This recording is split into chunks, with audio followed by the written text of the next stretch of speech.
Moj prispevek bo zaradi časovnega okvira okleščen. Se takoj na začetku opravičujem za morebitno vsebinsko vrzel tu pa tam. Problemsko sidrišče prispevka so biblični zapisi o življenju in delovanju starozaveznih očakov ter zlasti o prostorskih prvinah njihove komunikacije s transcendenco.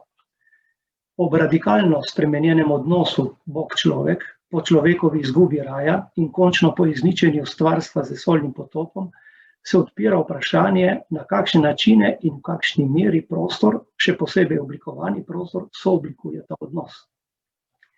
Prvo biblično besedilo, ki nas uvede v obravnavano problematiko, je zgodba o Adamovih potomcih, Kainu in Abelu.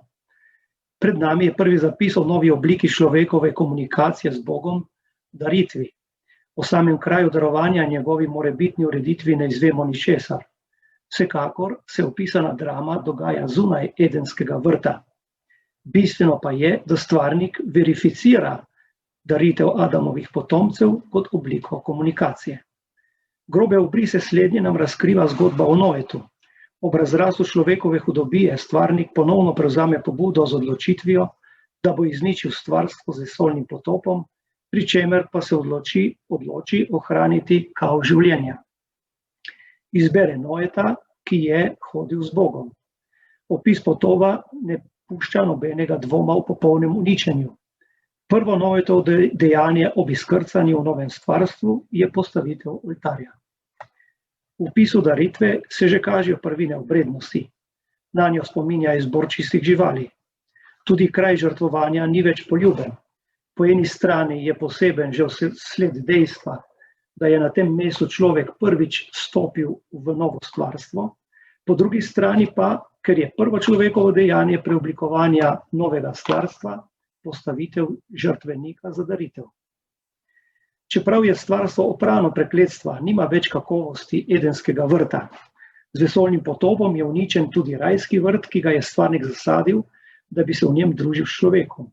Tako postane v stvarstvu po potopu oltar kraj najpristnejše komunikacije človeka s transcendenco. Najprej torej o Abrahamovi udomačitvi prostora obljubljene dežele. Sklop bibličnih besedil o očaku Abrahamu kaže postopno kultiviranje prostorskih in obrednih prvin komunikacije starozaveznega človeka s transcendenco. Bog izbere in pokliče Abrahama, naroči mu naj zapusti svoj dom, ter se odpravi v deželo, ki mu jo bo pokazal. Tako kot Noe, tudi Abraham posluša Božji glas in se odpravi v kanaansko deželo. Abraham jo fizično izkusi na način, da jo prehodi. Pokaže se, da je pri njegovem prvem ogledu dežele, da se je dosledno izogibal takratnih mest in stikom z domačini, saj je živel v šotoru kot potujoči tujec. Če se je Abraham pri ogledovanju prostora Božje obljube trudil vzbujati pri domačinih čim manj pozornosti, pa so njegovi prvi posegi v ta prostor kontrastno samozavestni. Prvi tak je povezan z njegovim prihodom k Morejevem hrastu v bližini Sihema. Morejev hrast je bil že pred prihodom Abrahama pomembno kanaansko kultno središče. Abrahamu se je na tem kraju prvič prikazal Jahve z obljubo, da bo ta dežela dom njegovih potomcev. Mesto Božjega prikazovanja označi s postavitvijo oltarja. Tako v popolni tajnosti vzpostavi zametek prvega Jahveju posvečenega svetišnjega kompleksa v obljubljeni deželi. Naslednje dejanje Abrahamovega udomačevanja prostora je postavitev oltarja med Betelom in Ajem. Tako kot pri Morejevem hrastu postavi tudi tu oltar na lastno pobudo, pri čemer v prvem primeru označi z oltarjem kraj Božjega prikazovanja, tu pa postavi oltar z namenom, da bo ob njem, navajam, klical Gospodovo ime. Konec navedka. Zapis o Abrahamovi vrnitvi na ta kraj po egipčanski epizodi je pomenljiv, saj kaže Abrahamovo zavestno željo po trditvi na novo vzpostavljenih svetih krajev v obljubljeni deželi kot krajev posebne Božje bližine. Zametke tretjega svetišnjega kompleksa vzpostavi Abraham po njegovi prijateljski ločitvi od nečaka Lota. Z vsem, kar je imel, se je utaboril pri Mamrejevih hrastih v bližini Hebrona. Tudi tu postavi oltar Gospodu. Posebnost in pomen tega kraja stopnjuje Božje prikazanje. V besedilu naslikano z obiskom 3 mož in seveda z obljubo rojstva sina, torej nosečnosti Sare. Če je Abraham do sedaj predstavljene svete kraje v Kanaanu zaznamoval brez vednosti ali celo pristanka domačinov, pa je situacija v zvezi z Beeršebo drugačna. Tu se zaplete v spor z domačini, zavezo z Abimelehom, kateri podlaga je bila Abrahamova prisega, da je vodnjak izkopal sam, si je pridobil pravico do posesti vodnjaka, kar je bilo za nomada izjemnega pomena, saj mu je ta pravica zagotavljala možnost ustalitve. Abrahamu je uspel majhen, a sila pomemben korak, katerim je komaj verjetna Božja obljuba dobila prvi obris otipljive gotovosti. Zanimivo je, da pridobljene pravice v Beeršebi ne označi izpostavitvijo oltarja, temveč zasaditvijo trdoživega in vedno zelenega drevesa tamariske, pri kateri kliče Gospodovo ime. Drevo je poleg vode v puščavskih krajih vsekakor učinkovit simbol za trajno počastitev zvestega Boga. Najpomembnejši Abrahamov korak pri vzpostavljanju svetih krajev v obljubljeni deželi pa sproži smrt njegove žene Sare. Čeprav tujec in prisiljenec ne prepusti domačinov odločitve o tem, kje lahko pokoplje ženo Saro. Takoj, ko Hetovi sinovi pokažejo načelno pripravljenost na pogajanje o tem, postane zelo konkretni. Navajam, če vam je prav, da spravim svojega mrliča od doma in ga pokopljem, me poslušajte in prosite zame Coharjeva sina Efrona, naj mi da votlino Mahpelo, ki jo ima na koncu svojega polja, za polno cena srebra naj mi jo da v vaši sredini za grobišče. Konec navedka. Očitno je, da prošnja ni zgolj izraz stiske, v kateri se je znašel ob ženini smrti, temveč hkrati vnaprej domišljeno ravnanje. Vtis premišljenosti dodatno krepi Abrahamovo vztrajanje, da željeno posest pošteno plača. Cena je bila astronomsko visoka, morebiti je bil njen namen odvrniti Abrahama od nakupa. Pomenljivo je, da je Abraham to neobičajno visoko ceno brez obotavljanja poravnal in zapečatil kupčijo. Opisano ravnanje ima pomembne posledice. V obljubljeni deželi je vzpostavljena nekropola, kot ena najpomembnejših konstitutivnih prvin istovetnosti bodočega izraelskega naroda. Nekropola kot izsek realnega prostora v lasti Abrahama je njemu in vsem, ki z njim sledijo Božji obljubi, neizpodbiten dokaz njene resničnosti. Skupna značilnost do sedaj obravnavanih svetih krajev je, da je določitev njihove mikrolokacije znotraj obljubljene dežele prepuščena Abrahamovi presoji. Izjema v tem pogledu je elohistična pripoved o drami darovanja Izaka. V tem primeru je Jahve tisti, ki naroči Abrahamu. Navajam, vzemi svojega sina, svojega edinca, ki ga ljubiš, Izaka, pojdi po krajino Morija in ga tam daruj žgalno daritev na eni od gora, za katero ti bom povedal. Konec navedka. Izakovo utrjevanje svetih krajev. Čeprav je biblično besedilo o očaku Izaku v primerjavi s tistima, ki opisujeta življenjsko pot Abrahama ali kasneje Jakoba opazno krajše, prinaša v zvezi z obravnavano temo nekaj pomembnih drobcev. Vsi se nanašajo na njegovo bivanje v okolici Beeršebe. V prvi Mojsijevi knjigi, 26. poglavje 15-18, izvemo za iznajdljivost Abrahama, ki je, očitno potem, ko je pridobil posestno pravico na vodnjaku, v Beeršebi dal izkopati še nekaj vodnjakov v Gerarski dolini. Domačini so po Abrahamovi smrti zasuli te vodnjake. Izak pa jih da obnoviti in jih ponovno poimenuje tako, kot jih je poimenoval njegov oče. Skrb Izaka za prostorsko kontinuiteto je očitna, saj vrača prostor v stanje, ki ga je vzpostavil oče. Hkrati pa tudi sam nadaljuje očetovo prakso in prihaja pri kopanju novih vodnjakov konflikt z domačini. Šele tretji vodnjak, ki ga je izkopal, ni povzročil konflikta, v čemer je Izak prepoznal Božje posredovanje in priložnost za utrditev ter razširitev posestne pravice na tem pomembnem kraju. Pomen Beeršebe kot svetega kraja stopnjuje Jahvejeva teofanija v času enega izmed Izakovih obiskov tega kraja. V njej mu Bog obljubi varstvo in številno potomstvo. Izak označi to pomembno doživetje s postavitvijo oltarja, pri katerem po zgledu njegovega očeta kliče Gospodovo ime. Tu izkoplje tudi vodnjak, kar kaže na povezavo simbolizma vode s svetostjo kraja. Jakobovo dograjevanje svetih krajev. Prvo, kar moramo izluščiti svetopisemskih besedil o očaku Jakobu v zvezi z obravnavano temo, je, da nadaljuje premišljeno prakso svojih prednikov. Po smrti očeta Izaka ostaja v Beeršebi. Zaradi za časa Abrahama in Izaka pridobljene posestne pravice na vodnjakih, se Jakob ne počuti več kot popoln tujec v tuji deželi. Tu se ponovno ustavi na svoji poti v Egipt k sinu Jožefu. Jakobove klavne daritve Bogu na tej poti pričajo o postopnem razvoju obrednih praks, ki šele v Mojzesovih časih dobijo prvo kodificirano obliko. Nizu svetih krajev doda Jakob še svojega. Od sinov Hamorja kupi zemljišče pred Sihemom, se na njemu tabori in postavi oltar. Poimenuje ga El, Izraelov Bog. Poleg nekropole, ki jo je vzpostavil Abraham, je pridobil Jakob s kupščijo v last drugi kos bodoče domovine. Za časa Jakoba začne med dotedaj vzpostavljenimi svetimi kraji izstopati pomen svetišča v Betelu. Na poti iz Beeršebe v Haran Jakoba tu zaloti noč, posebnost kraja se Jakobu razodene v sanjah. Navajam.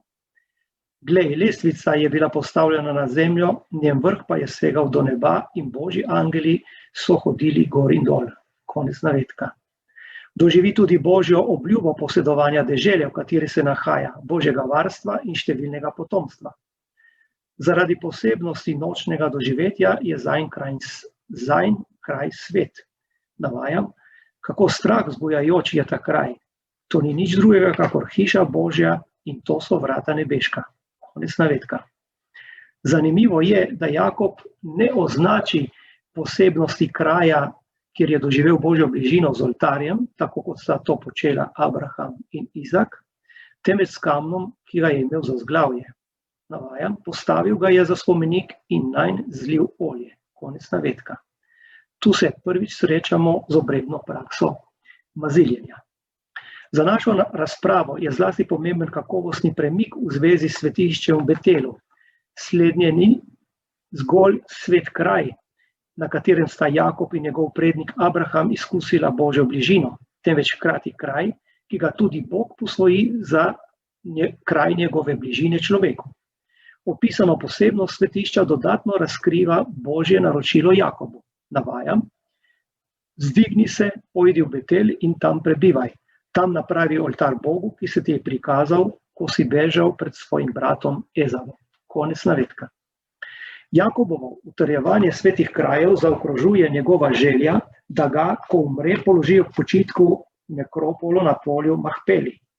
Tu poleg Jakoba počiva že Abraham, ženo Saro, Izak, ženo Rebeko in njegova prva žena Lea.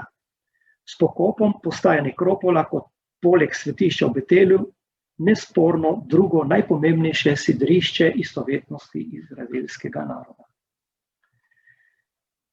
Arhitekturne reminiscence obravnavanih svetih krajev v krščanski sakralni arhitekturi. Ugotovljena arhetipska podstat glavnih arhitekturnih značilnosti, sicer elementarno skromnih ureditev svetih krajih, sama po sebi povezuje starozavezno prostorsko izročilo z ostalimi religijami. V naslovu postavljena korelacija obravnavanega problema s krščanskim sakralnim prostorom terja napovedano zožitev. Krščanstvo se je že kot mlada religija uvedlo, da je poleg spreobrnjenja duš pomembno tudi pokristjanjenje prostora. Učinkovit mehanizem pri zasledovanju zastavljenega cilja je vzpostavitev mreže sakralnih kompleksov. Med očitne primere te vrste moramo uvrstiti mrežo božjepotnih cerkva. Temeljni vzgib njenega razvoja je bila pobožnost čaščenja svetnikov, izvorno vezana na kraje njihovega pokopa, kmalu pa s pomočjo izuma relikvij premišljeno tkana po celotnem krščanskem svetu. Podobna je narava mreže lastniških cerkva na pragu srednjega veka.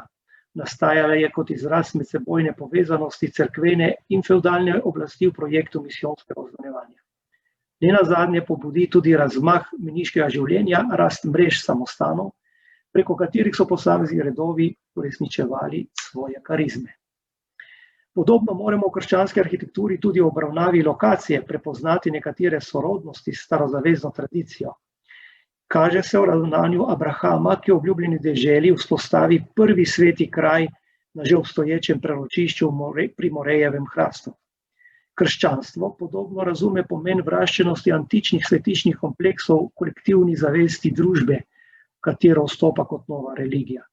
Take kraje pogosto preplasti s krščanskim sakralnim kompleksom.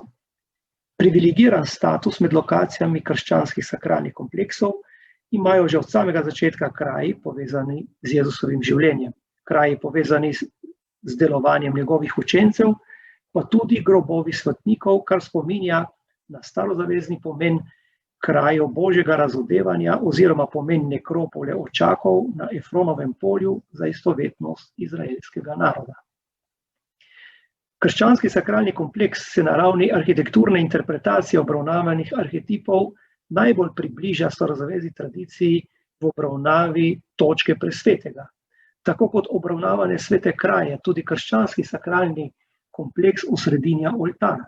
Prostorsko najbolj učinkovito je ta osredinjenost uresničena v zgodnjekrščanski baziliki, v kateri se celoten prostor z vsemi njegovimi členitvami zgošča v enem samem oltarju kot njegovem glavnem bežišču.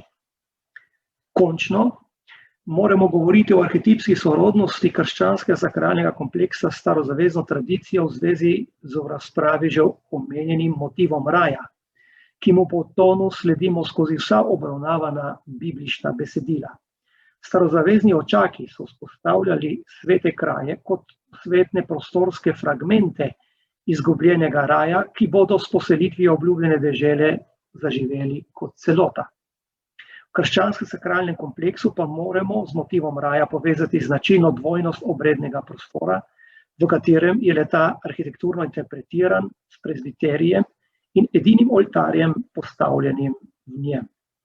Opisana teološka matrica prepričljivo zaživi v vzhodni cerkvi na velikonočno vigilijo s slovesnim obredjem odpiranja cesarskih vrat v ikonostasu. In če zaključim, motrenje bibličnih besedil o obrednih praksah starozaveznih očakov Abrahama, Izoka in Jakoba razkrivajo, da je človek prepoznal v specifično urejenem prostoru edinstveni potencial, zaradi katerega je zaživela njegova komunikacija s transcendenco v novi, prepričljivejši kakovosti. Primerjalna analiza svetih krajev, s katerimi so očaki premišljeno udomačevali prostor njihove bodoče domovine, pokaže skupne značilnosti, tako na etiološki in obredni ravni, kot tudi na ravni arhitekturnih značilnosti.